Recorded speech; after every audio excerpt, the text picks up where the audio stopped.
Hello, in this video I'm going to talk about my song We Don't Care About the Rain. It is on the album Parting Ways, and I'm going to come out and say that I think it's the most requested song. Whenever I do a gig now and I say to anyone, what song would you like me to play, they almost uniformly say this song. And as a result, I love it anyway. Like, I really adore this song. I'll tell you a bit of the background.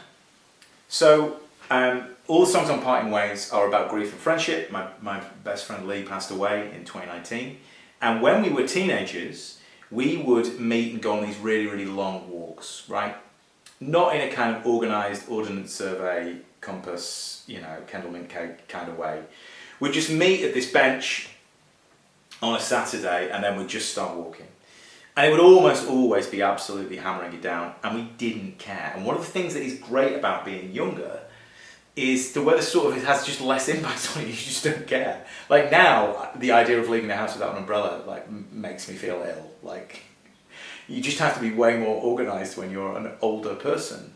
Certainly if you've got kids, which I am fortunate to have, but like the idea of leaving the house without fucking Savlon is bizarre, right? But back then, like, I'd have maybe like a pound coin in my pocket and we would just go for the day, like no plans. And it would absolutely hammer it down and we didn't care. And this sort of phrase about we don't care about the rain came to embody this sense of adventure. I was invited to do a eulogy at Lee's funeral by his brother. And I kind of wanted to sort of, what's the word that is the word that I attach to our relationship? And it is that word, it is adventure. Not like, skydiving or anything, but we would find adventure in all kinds of things. Like going to buy a new record was like, it was like a quest, And one of the things that I miss about him now, and missed about him at the point when I was making this record the most profoundly, was that sort of disappearing and that spirit.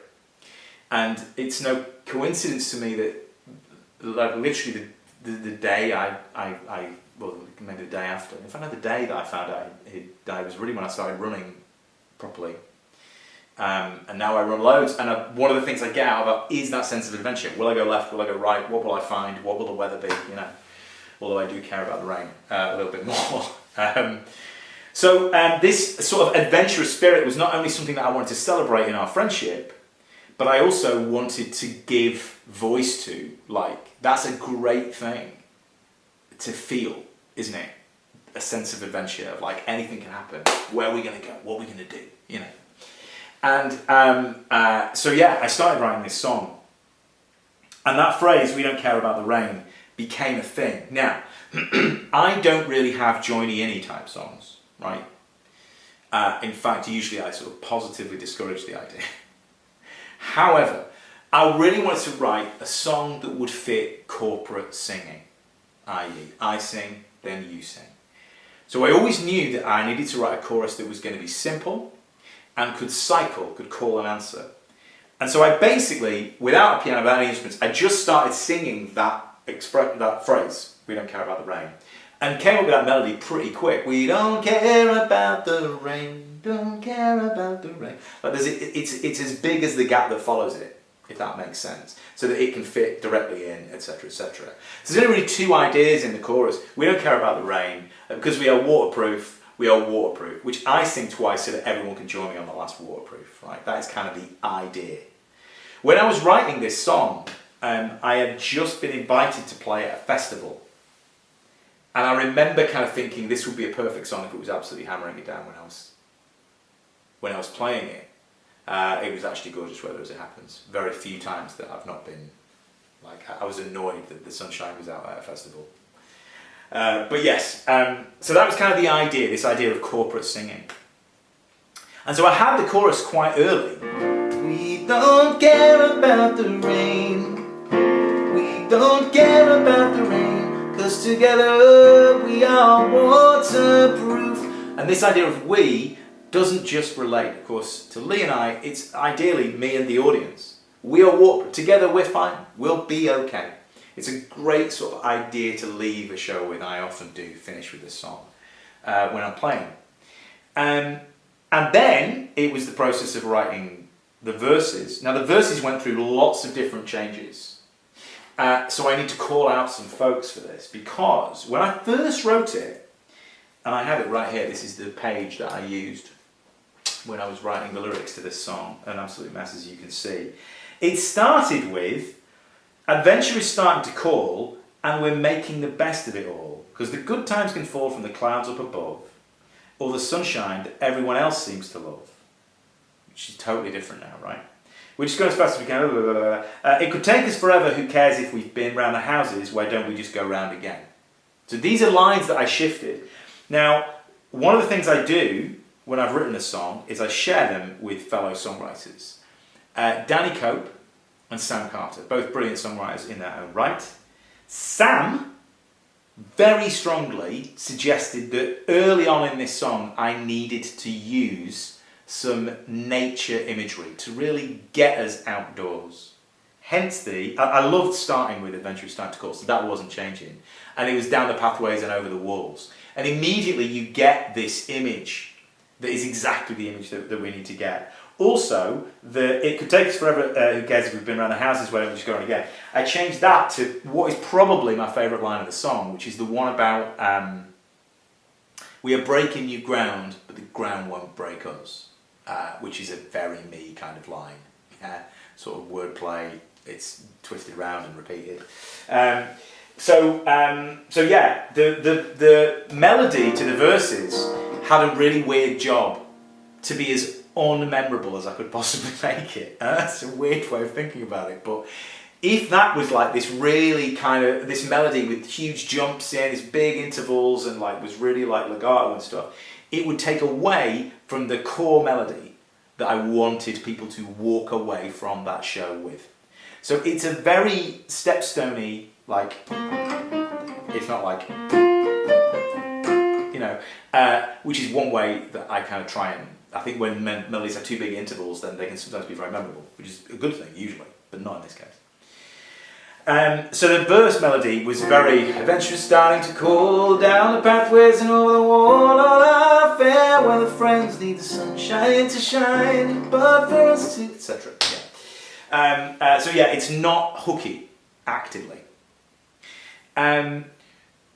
Also, then the middle section, I was like, right, well, a way that I could legitimize repeating my hook is I could re-harmonize it. So in other words, I sing the same melody with different chords underneath. So in the verse, we don't care about the rain. And in the middle section, we don't care about the rain. We don't care about the rain. Which feels completely differently, but what I am actually doing there is I am really cementing that the audience should know that melody before we get to the last chorus. I'm kind of reteaching it in that section. The other line that was, again, and I talk about this quite a lot, the kind of essay question line was the one that I think encompassed what I was really trying to say in the song, we can never get lost when we're lost together. Which is very emotional, I'm sure you understand, but you know, I don't care. And so that was like, okay, end of the middle section to really G everyone up for that final chorus is exactly what I did it for. Very often I will perform this song and I will teach the audience the melody, and as it goes along they will join in. It's one of the reasons why people remember it, it's one of the reasons why people ask for it. But I don't always. My friend Gary, who if you've come to any of my gigs this year, you will have met, because Gary's come to every single one of my gigs this year, and he cannot bear audience participation.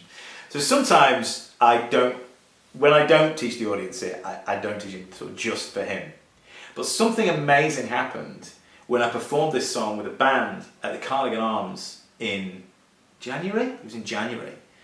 And I didn't teach the audience it, but they sang it anyway. And that is a magical thing if you're a songwriter. Like, it was absolutely awesome.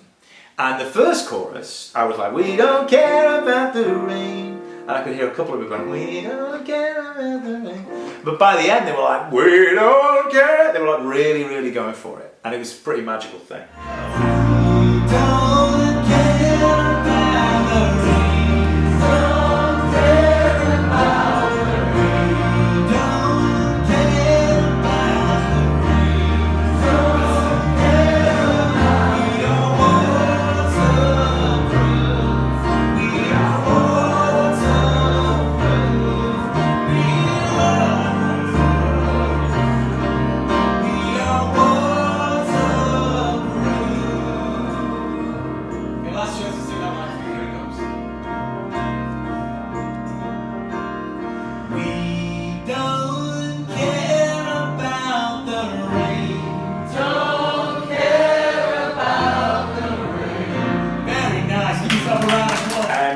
in terms of the recording of this song, I really wanted to get across the idea that the song was happening in the morning.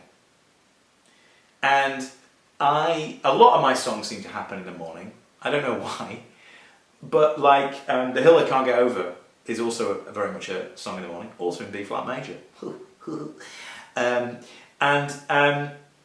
One of the ways I do that is I create this kind of spatial type sound thing with lots of reverse things that you can hear at the beginning of both of those records. And I'll tell you where I get it from. A song that sounds like it's happening in the morning is Real Gone Kid by Deacon Blue, right? It starts and it feels like we're in the morning, it kind of builds up and then it explodes out the traps. Like it's almost like you're walking out the front door when those drums come in, right? And I kind of wanted to create that. So I had all of these kind of sounds, and this, I produced this song, and it is the most produced I have ever made anything myself. Like it was always, this is going to be a pop song, that is its intention. The drums are huge. I got these amazing samples off my friend Adam Martin from Nightports, who's an incredibly skilled musician, producer, and he helped me with some of the production stuff on this as well. I should also shout out Chris Milnes, who helped with the mix on this as well. And hey, while we're doing it, why not Ed Eaton, who helped me master it.